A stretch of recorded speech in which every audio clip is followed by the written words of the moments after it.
We also had Joe Biden over the weekend, and he spoke in Alabama, in Selma, at the 58th anniversary of the police attack on black protesters there during the civil rights movement. And again, this is Democrats like Joe Biden spend a lot of time pretending that the country hasn't made tremendous progress over the last, 60 years. Pretending like we are facing the same issues now as we were then, which is unfair and an exaggeration of the racism that exists in this country now versus what was true in the past. But more to the point, Joe Biden also exaggerates and makes up stuff about himself constantly. He does so in a way that really makes you think it's second nature to him. You get the sense that he is a compulsive liar, actually, that this is just the way that he has always done politics. Here he is, for example, talking about how when he was a college student, remember when Joe Biden was born. I mean, you go back, you start looking, Clay, at some of what was going. Joe Biden was born before the civil rights movement. Joe Biden goes way back. 20 years before the civil rights movement. Not even that close. Joe Biden was born basically in World War II. Yes. And Joe Biden wants everyone to know that he is was very much ready to be right alongside the brave protesters on the bridge in Selma. And, he was basically like a civil rights hero up north. People just didn't realize it yet. Play 30. I was a student up north in the civil rights movement. I remember feeling how guilty I was. I wasn't here. How could we all be up there? And you going through what you went through, looking at those, I can still picture.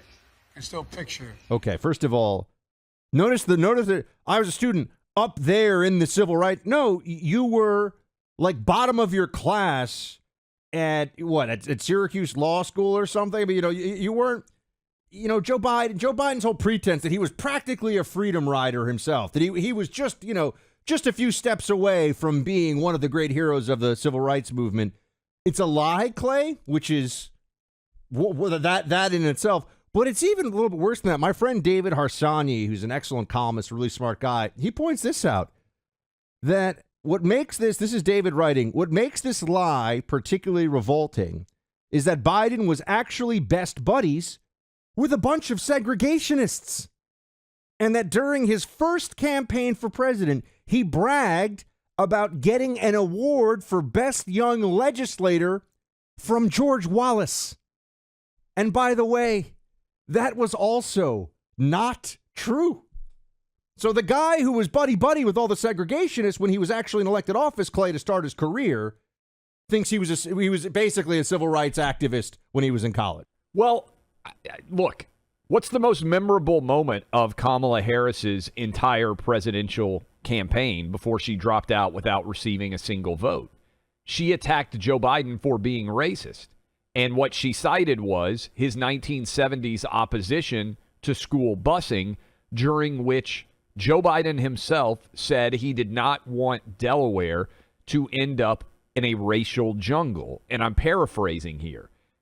That's a decade after most people would say the civil rights era ended, as there was still fighting in states like Delaware over how much integration of schools there would be.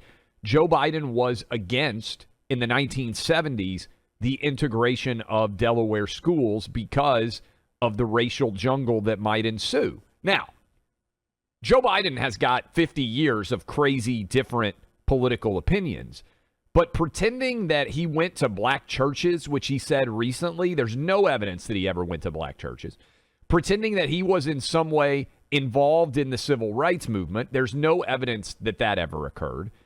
And there's direct evidence of his time as a United States senator when he is opposing the integration of races and also bragging about his relationship with guys like Strom Thurmond, who are avowed segregationists. Remember, Strom Thurmond, George Wallace, as you mentioned, Strom Thurmond ran as a Dixiecrat in a third-party presidential campaign. So all of this, when he's claiming to be now some sort of moral virtue for his pronouncements during the civil rights era. And even today, Buck, and I think this is significant, he's still lying. Remember all of the speeches that he gave a couple of years ago about democracy under siege and Jim Crow 2.0, and it's even worse than that. This is Jim Eagle, and this is the most dangerous time that our country has ever seen since the Civil War. He went down to Georgia and made all those arguments. And then they polled black voters in Georgia and asked them whether they thought that it was a free and fair election. And literally 0% of black Georgians in the poll that I saw said that they felt like their will to vote was being subverted.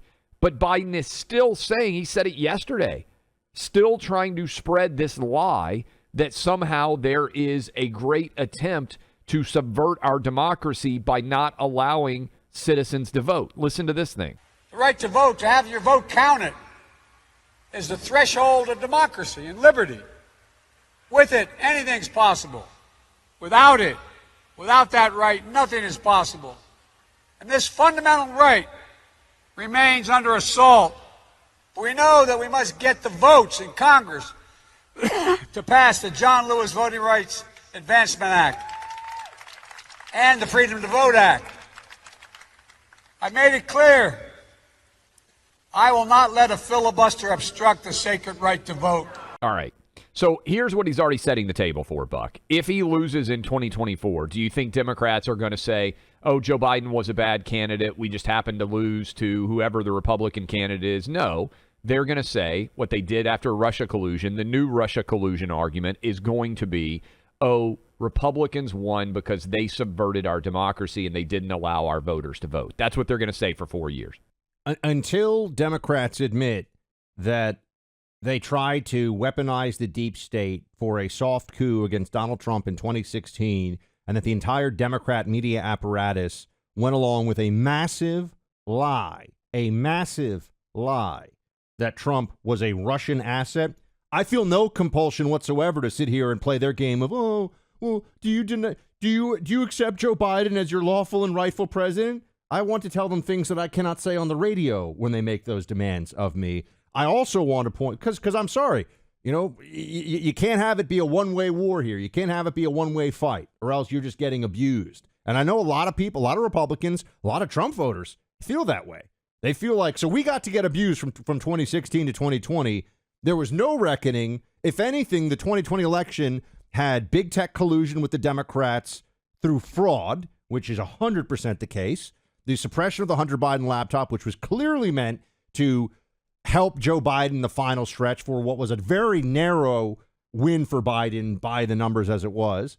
You add to that places like Pennsylvania with Democrats changing the rules because of COVID when they were gaming the system and it was a violation of the Constitution. I could go through violation of the Pennsylvania state Constitution. I could go through all these things. And we're supposed to ignore all that and say, you're right, Joe Biden is the lawful, duly elected in the most free and fair election. No, I get it. I understand why people have one finger that they want to rely on in response to these demands from the left. But I would also say this. I mentioned what Joe Biden, what a fraud he is. And his whole career, it's just a bunch of grinning dentures with talking points that work for him in the moment. And that's all he's ever really been. Joe Biden has never taken a hard stand once in his political life. He's the ultimate machine politician. Delaware, as we all know, he's basically the lackey of the credit card companies and the corporate interests in Delaware. But, oh, yeah, he's such a man of the people. But I mentioned the George Wallace connection to Biden. Biden, who's going, he's also doing his whole, I can't remember, he changes the way he speaks a little bit depending on where Biden is, too, Start throwing in more apostrophes in places because, he's such a man of the people, Joe Biden. In September 1988, this is from the Philadelphia Inquirer, by the way, while campaigning in Alabama, Biden talked about his sympathy for the South, bragged of an award he had received from George Wallace in 1973, and pointed out we Delawareans were on the South side in the Civil War. That I just, I think people hear that this is Newsweek citing the Philadelphia Inquirer. This is not, right-wing patriot 1776.com or something. So that is the guy who's now going, I was there, I was there, I was ready, I was, fighting civil rights, man. Yeah, not a joke. Total lie. After the civil rights movement, I presume that those quotes came from his ill-fated 1988 campaign for the presidency when he was trying to appeal to primary voters in the South by claiming that he and Delaware were connected to the Confederacy. But that's just the perfect point, right?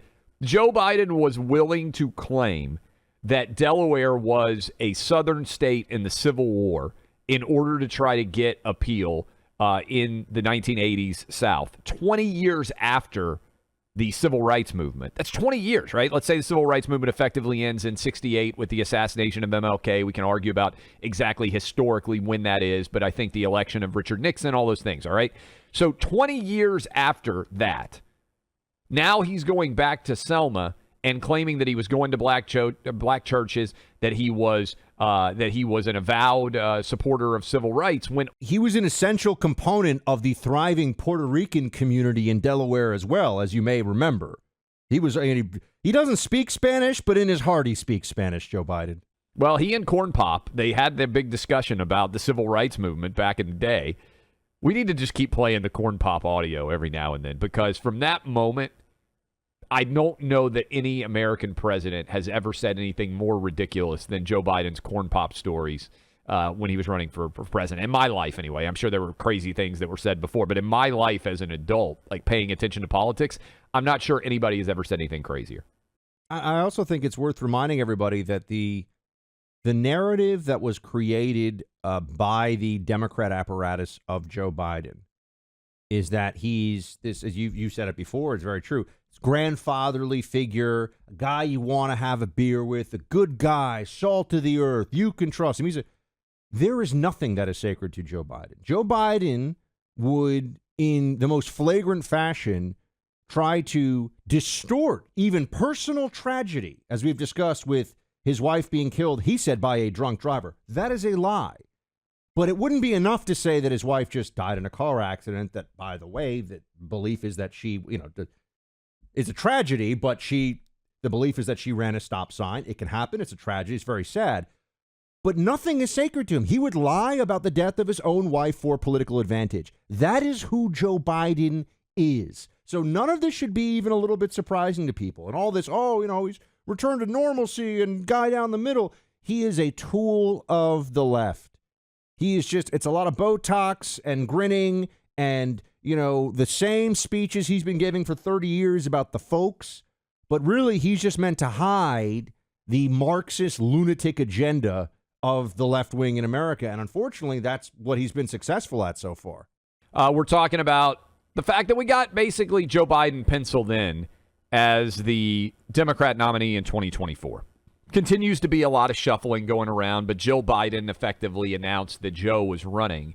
She did another sit-down interview, and I do think it's worth asking, why is the First Lady doing more interviews one-on-one than the President of the United States? I don't believe Joe Biden has done a press conference in something like 120 days, which is virtually unheard of. He spent 40% of his presidency out in Delaware. He flies away on the choppers pretty much every Thursday or Friday, doesn't come back until Monday. I mean, he's out of the office a huge part of the time. Well, Nikki Haley said that she thought anybody over the age of 75 should be subject to cognitive tests to see whether or not they had the capability to be president of the United States. Here was Jill Biden's response to that question. Listen. Nikki Haley, one of the Republican candidates, is calling for mental competency tests for those politicians over the age of 75. What do you think about that? Ridiculous. Would your husband ever take one of those? I mean, we would never even discuss something like that. Buck, it seems like kind of reasonable, frankly, for Joe Biden to take a competency test. And I will say this, too. I hope in the wake of Fetterman, the media is more willing to examine fitness for office than they have been in the past, because Fetterman has been such a disaster. I think it's impossible to defend that line of questioning isn't acceptable. Would they still vote for him anyway, though? Even if he failed the basic cognitive function test, I really believe I really believe, Clay, that the Democrat base, everybody who cast a vote for Joe Biden around the last time around who is a Democrat is willing to cast a vote for him this time around, no matter what that test would show. You'd have to go to some independents, some swing voters maybe in some places. But overall, I just think we're at a post-competency presidential state now. Unfortunately, you may be right, as John Fetterman remains in hospitalization, can't even do the job at all.